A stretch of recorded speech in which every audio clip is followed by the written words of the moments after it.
Creative Sinergy is about sharing experiences.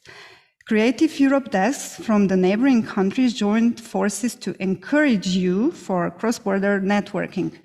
We encourage you to take part in the new generation of the Creative Europe. So in the next 7 years, the European Union will continue to support the culture and creative sectors. So I'm delighted to welcome Mr. Walter Zampieri, the head of Culture Unit at the European Education and Culture Executive Agency. Walter, hello. Hello. Good morning, everybody. Thank you very much for inviting me to this event.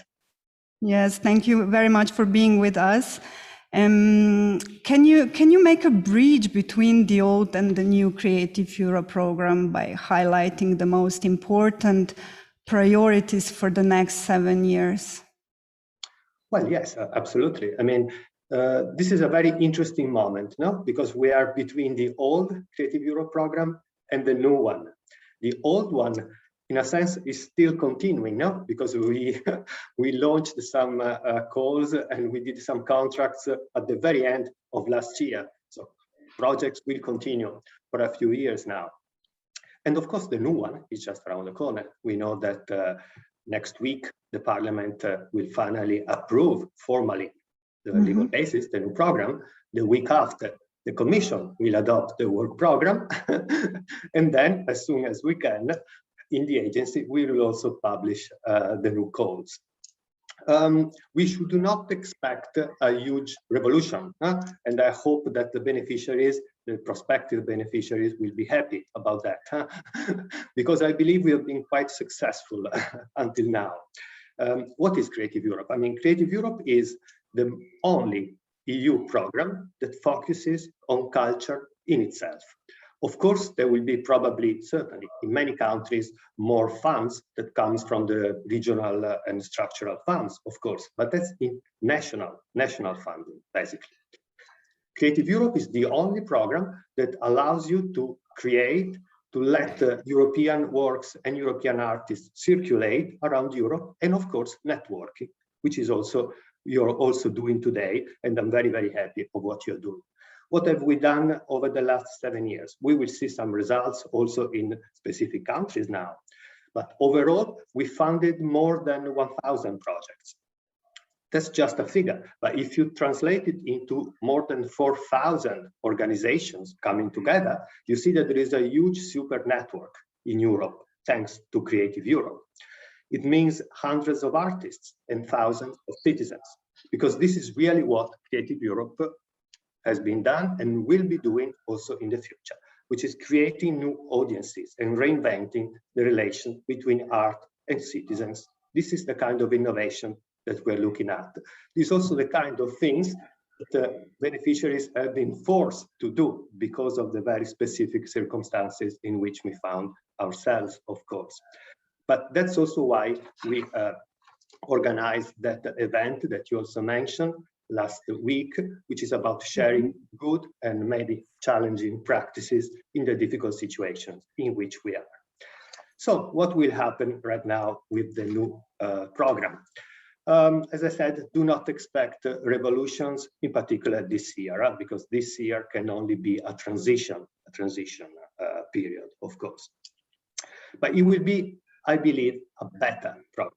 It will be a stronger program because we have more money, and also because we are putting some clearer focus on, again, co-creation and, again, innovation. This is a program that will support the cultural and creative sectors in the digital and ecological transition, which is also quite important. But we keep the core. The core means that the networks, the platforms for the emergence of young artists, it means the cooperation projects, it means the literary translation project, of course, will continue. There are some little tweaks that you can see as soon as our work program will be adopted, but these are small changes that I think are improvements. They are improvements because they came from what the stakeholders themselves pointed out. I'm not giving out a secret in a sense that smaller organizations asked for a higher co-funding rate. in cooperation projects, and we listen to them. And since we have more money, we can try to help them in that respect. We also know that there was a huge, probably too big a gap between small projects and large-scale cooperation projects. So we try to find also an intermediate solution that could help and support the stakeholders. So, I mean, I don't want to take you too much time, but it's just about trying to support the transformative power of Europe, of culture, because we believe that if we tap into the transformation power of culture, we can also lead to a better society in Europe. So thank you very much for your work in particular, which is essential for this, what we are trying to do. Thank you very much, Walter. Just one more question. You said that the next week, the European Parliament will adopt a legal basis. So when can we expect the first calls? Can you share? Let me say, look, as I said, 12th, 18th, and 19th, it is the legal basis. The week after, which again is a short week because it's a holiday in Belgium on Monday 24. So let's suppose by the very end, mid-week or very end of May, the work program of the Commission will be adopted. Then I'm not giving you any secret. The fact that we want to do it as soon as possible, but there might be 1 or 2 days where we need the technicians to put everything in their computers and online. And fingers crossed, everything should work. So if it is not at the end of May, it will be at the very beginning of June. Okay, thank you very much. So fingers crossed that it's end of May. And thank you, Walter. Thank you very much for being with us and sharing your insights. And because we know that you are very busy, especially in this time of period. So coming together now. Yes. Yeah. Thank you very much. Bye-bye, Walter. Thank you. So we had a glimpse of what is ahead of us. Next week will be very, very busy and impatient for us. But now let's look back for a bit. Do you know that in the past period of Creative Europe, the European Union supported more than 1,000 international collaborations in 41 countries? And despite the old Creative Europe ended last December, we still have numerous running projects, and Creative Europe Desk promote beneficiaries and assist newcomers interested in the Creative Europe. So now I will invite Creative Europe Desk representatives to share with us the past results, benefits, and tips. I will start with our northern neighbor, Elisabeth Pacher from Creative Europe Desk Austria. Hello, Elisabeth, can you hear me? Hello, Tanya. Hello, my dear audience. Hello from Vienna. I'm pleased to present you the Austrian results of the past funding period. In total, we had 184 projects, 38 of which were coordinated by Austrian cultural organizations, and 144 organizations took part as partners in European projects. We could gain 13.5 million euros from EU funding. The Austrian cultural sector is very well connected to our neighboring countries, as Austria is situated in Central Europe, and our cultural scene has close connections with the cultural scenes of the neighboring countries. And this is why cooperation is the focus, and cooperation projects are most important for us.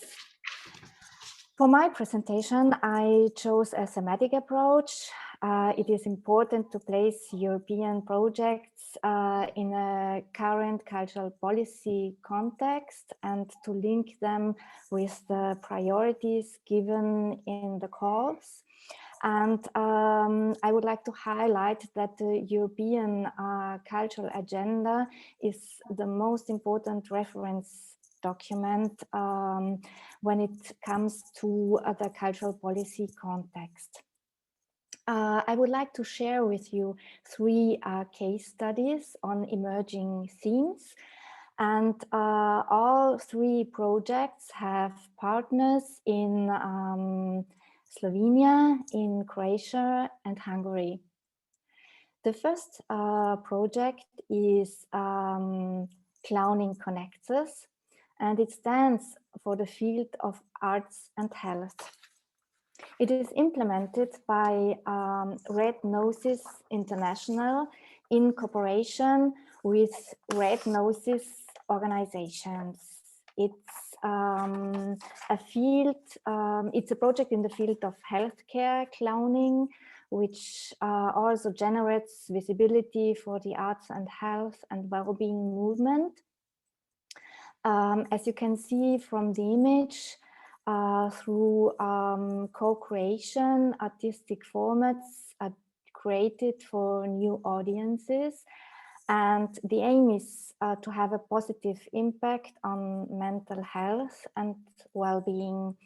The project was a good opportunity to create new possibilities and to test new activities within the European network. Another emerging theme is I would like to present you Taking Care. Taking Care is a museums network coordinated by the World Museum in Vienna. And the project explores connections between ethnographic collections and questions about the climate crisis, and also makes references to colonialism. Many objects in ethnographic museums remember landscapes that do not exist anymore in this form, but contain ecological knowledge. And the project explores how museums could think critically about the global past and ways for a sustainable future.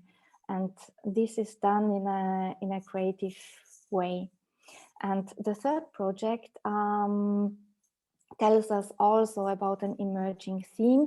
It is the European Artificial Intelligence Lab, a cooperation between scientific organizations, the Ars Electronica, and cultural partners throughout Europe. And the lab is focused on legal, cultural, educational, and ethic dimensions of artificial intelligence. And it centers visions, expectations, and fears about this all-encompassing theme of artificial intelligence. An extensive program is being developed to address the different target groups with different levels of experience. This is the contribution of Austria, and I hope I could share with you the emerging themes. Thank you. Thank you, Elizabeth. These are very impressive results and inspiring projects. But then I have a question for you. You are a very experienced consultant,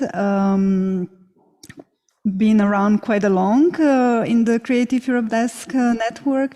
So I ask you to explain to our audience what kind of support Creative Europe desks offer to stakeholders. Well, we Creative Europe desks are the information and advisory service for the Creative Europe program. Desks are supported by the European Commission and exist in every country participating in the program. We do information events, we do workshops for applicants, we do individual consultancy, And the network helps cultural organizations to find project partners. If you are interested in Creative Europe, please visit our websites, register to our newsletters, or find us on Facebook. Thank you, Elizabeth. So dear audience, now you know it, and we invite you to contact your own national Creative Europe desk. For instance, we are 40 in 40 different countries. So use this privilege to get information in your national language. Would you agree, Anera? Yes, certainly I would agree. I really appreciate this cooperation that we are having with our neighbors, and I'm thanking to Elizabeth that she stressed out such a nice examples that are really connecting all of our countries. And I do believe, as Walter said, in this transformative power of culture, and that there's gonna be even more projects that we're gonna, like a glue, have our interconnected culture institutions. I welcome all of you, and I will just give a brief overview of what Croatian culture and creative sector did, and how they used Creative Europe in the past 7 years period. So actually, in this period, you can turn the slide if it's possible, so that we can just give a look on the positive trends that we had. Are you doing it, Tanya, or somebody else? Yes, we actually in Croatia, Creative Europe desk is divided in 2 parts, as in other countries, in media and culture part. So culture part that we are talking about today are represented by my colleague Morana Bigac-Leš and me. She is also with us and sharing some interesting links with you in the chat. So just to be noted that there are 2 of us. We stressed out for you just some positive trends that were noticed in the last 7-year periods. It's mainly related to the increased number of successful Croatian users. So we are very proud of it. And also, what is very interesting in Croatian context is the fact that we increased the number of organizations from different parts of Croatia. Actually, before, in the previous program, there was a kind of very centralized approach in partners that were applying for Creative Europe Creative Europe program. In this actually 7-year period, we changed, we flipped that trend, and we're very proud having some projects even from Dubrovnik, so from some islands from Croatia, from Osijek, Vukovar, some continental part of Croatia. So this diversity shows actually the very spread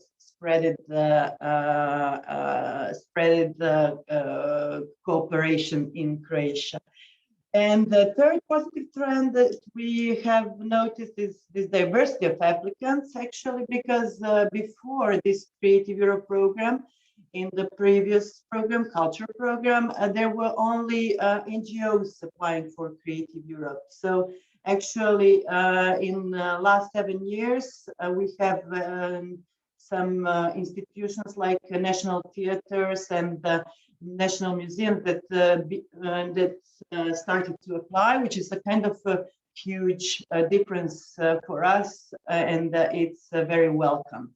We can go to another slide, and we wanted to stress out for you that a particular mechanism that we are having in Croatia, it's a national co-funding. Actually, it's a mechanism that is already that was existing already in the previous program, and I think it's a very worth of mentioning for a lot of you that didn't know that the Croatian Ministry of Culture and Media is giving some kind of co-funding for all of the projects that are actually supported by Brussels. So here is the exact amount that in 7-year period we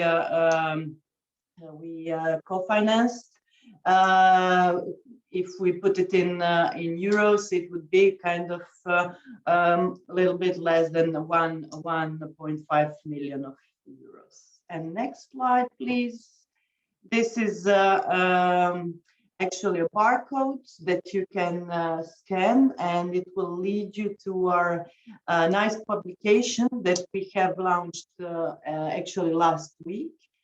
What is interesting about it that it's bilingual, so you have it in English also as in Croatian, and you can kind of search for some interesting projects, but also maybe for all of you that are not from Croatia but from our neighboring country, maybe you can search and discover some of new partners or cultural operations organizations that you can match in future program.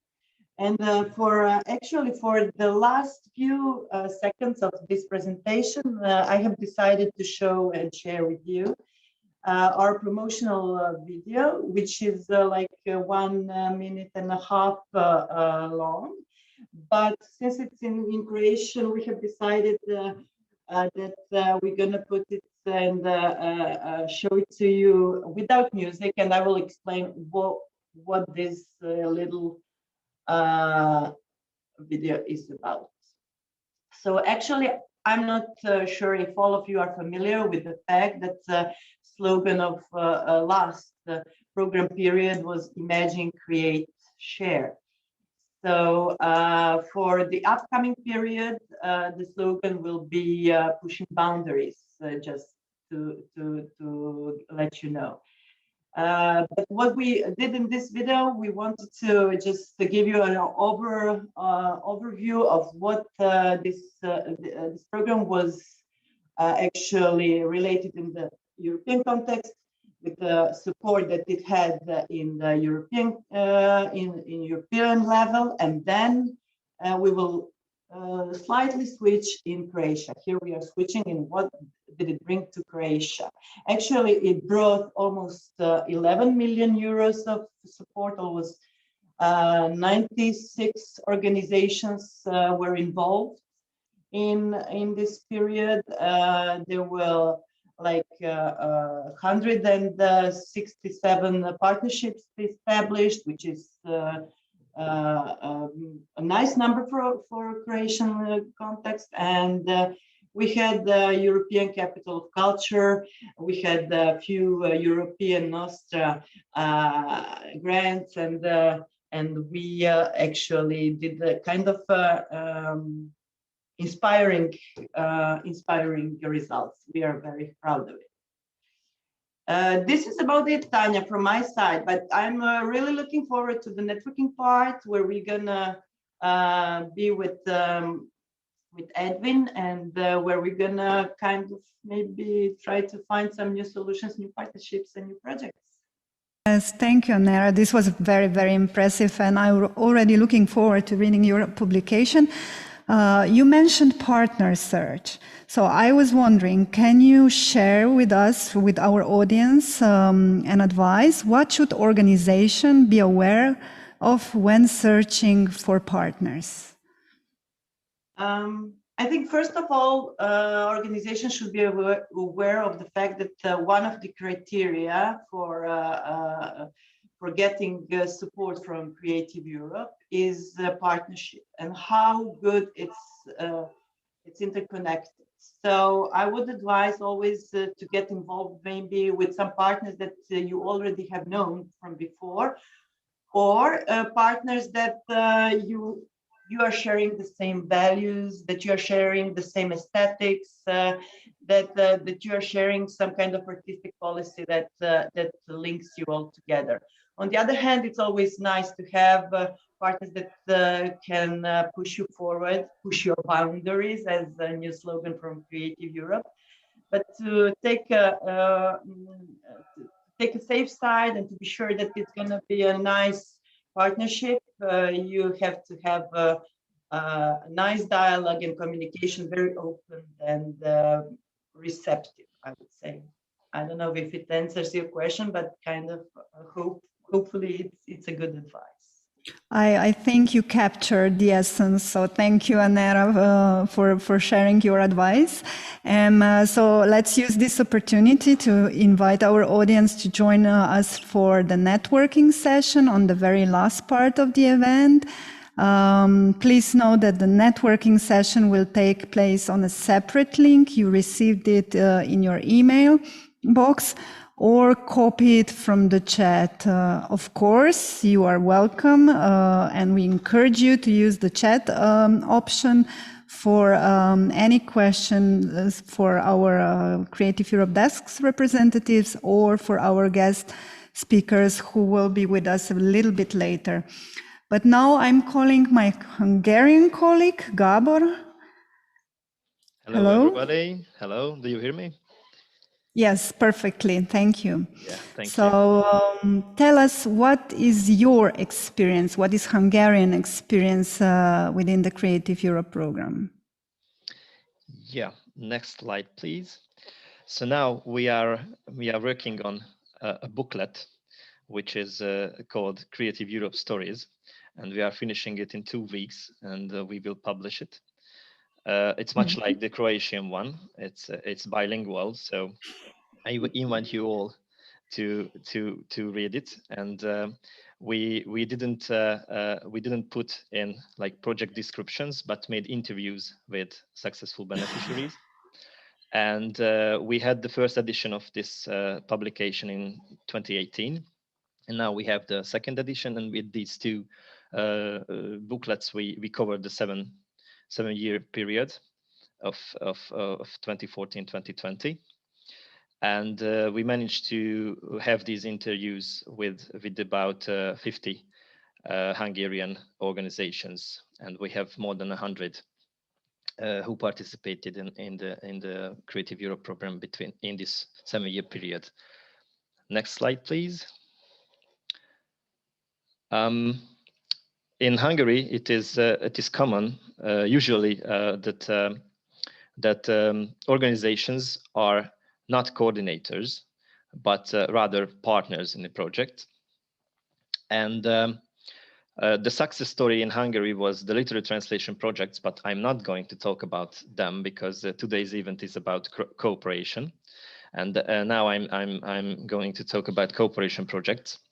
So yes, so Hungarian organizations usually participate as partners in projects.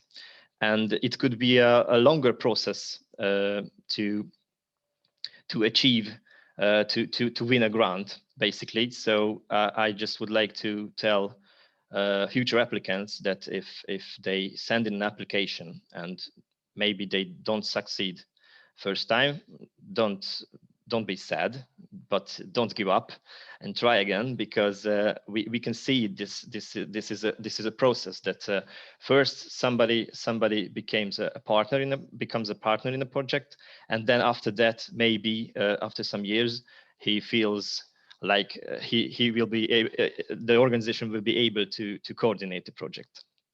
So that's what I would like to suggest. And also I would like to stress that in Hungary, there were 17 organizations who were supported multiple times during this 7-year period. And one of them, Pro Progressione, was supported 5 times in the cooperation projects. So yeah, it's a process, and I think if you're working on it really hard, you can get there. And also, I would like to stress that Hungarian organizations made more than 400 connections with cultural operators all around Europe. And to focus in our region, here you can see on the slides the numbers that we made with Austrian, Slovenian, and Croatian cultural operators. And I think these numbers are not so bad, but I see some room for improvement. So I will advise all of you who are here today to, if you are thinking about an application, think about a Hungarian partner as well. And that's the same thing I will tell to the Hungarian organizations, that think about our neighbors and involve as many of them as they can. So I mentioned that usually Hungary takes part as a partner in projects, but we had the 12 cooperation projects coordinated by Hungarian organizations, and only one was a larger scale cooperation project. So next slide, please. I am briefly just going to talk about it because we look at it as our somehow it's our flagship project because it's the only one that it's a larger cooperation. It's most project. It's basically it's aimed for the capacity building of the Balkan world music scene, and they have 9 partners, and the project consists of 4 pillars, and one of the pillars is coordinated by Pro Progressione, the urban policies pillar of this project. So our guest Barna Petrányi will talk about this in detail, maybe in the next session. So basically that's from me. Thank you very much. Well, thank you, Gabor, for this brilliant insight and for choosing an example of the project that already by its name captures the essence of cooperation. This is MOST, the bridge. Yes. Yes, you already mentioned some, but still, can you please share what are your top 3 advices for stakeholders when they're preparing a Creative Europe project? What would you advise them, like 3 top advices? Actually, the first one would be, no, not the first one.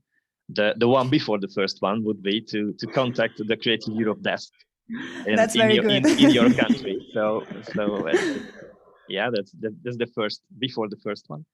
And the first one would be what Anna was talking about already, the networking and partnership aspects of the project. So basically, I would put it this way, that you should choose your partners carefully, because you are going to work with them for several years, and it's trust is the basis of every good cooperation. So that would be the first. The second one, I would suggest to applicants that be as concrete as you can.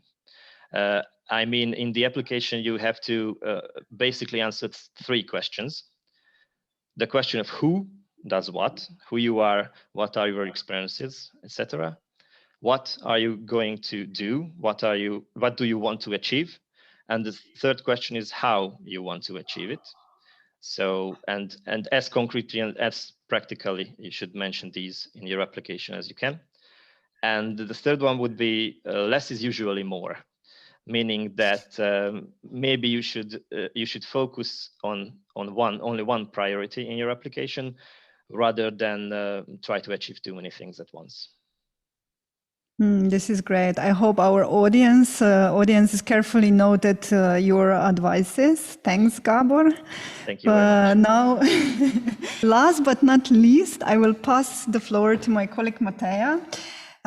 She's from the Slovenian desk as well. Mateja, please share with us all the benefits that Slovenia was getting from the Creative Europe desk. Thank you, Tanja. Hvala, Tanja. So, yes, we all heard about impressive results presented so far by our colleagues.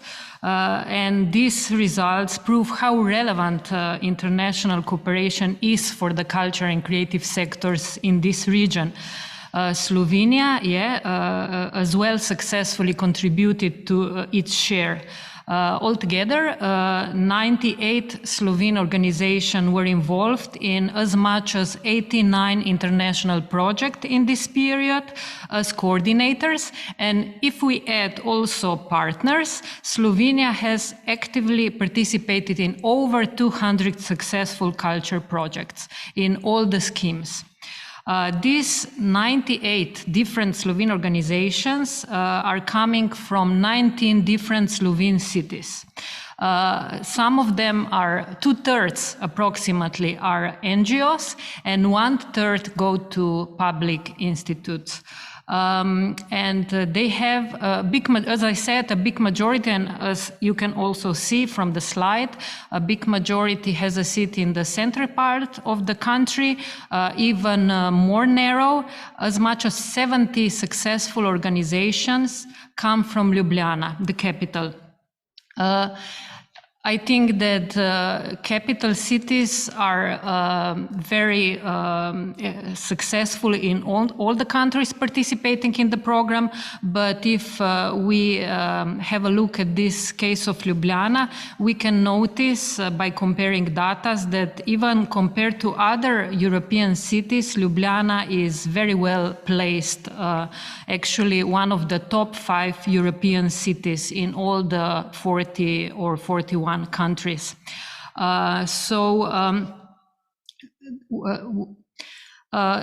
Today we are located in Slovenj Gradec. You can see on the slide that also this region of Koroška has one such case of successful project, and indeed we are hosted by the organization involved in this project. This is Museum of Modern and Contemporary Art Koroška.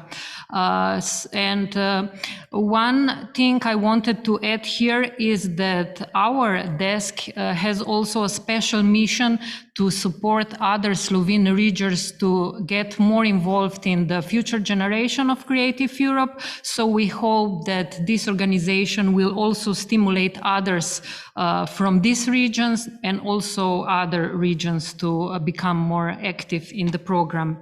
In the past period, the total support from Creative Europe amounts up to nearly 20 million euros for Slovene leaders. This represents nearly 3 million euros per year for international cooperation, enabling the Slovene sector to build really sustainable connections with their peers cross borders. The biggest share of the supported project goes to a translation project, so to all the supported publishing houses, and 37% of projects are so-called cooperation projects. But in terms of the EU financial support, this scheme represents half of all the support for Slovenia. We are also proud that 15% go to a platform scheme, and this is really a huge success for Slovenia. Namely, out of a bit more than a dozen supported platforms, 2 are led by Slovene organization. Those are Future Architecture. This is a platform led by Museum of Architecture and Design from Ljubljana. And another one is Verzopolis, coordinated by Beletrina, also from Ljubljana. And as the first one, as the name says, is about emerging talents in architecture and also thinking about the future of European cities. Verzopolis by Beletrina, on the other hand, is a platform dedicated to emerging European poets and also aimed at connecting European literary and poetry festivals. Again, some more numbers. Like the most important feature or the most important success, as we see it from the perspective of the Creative Europe Desk Slovenia, is that our organizations created as much as 1,009 international connections with partners from 38 Creative Europe countries. The most frequent connections, more than 40, were made with organizations from Italy, France, Spain, UK, and so on. And also Croatia, our partner today, is very high on this list with 58 connections. I would join Gabor in his wish that there is still room for improvement. So I hope we see more connections also with Hungary. So far we counted 23 connections. So Gabor, after this meeting, we have to compare our statistical data. We have a bit more. So actually the only countries Slovenia has not cooperated so far are Armenia, Malta and Moldova. So maybe this is a small tip from my side, from Slovenian participants listening today. And maybe an interesting fact about Slovenia.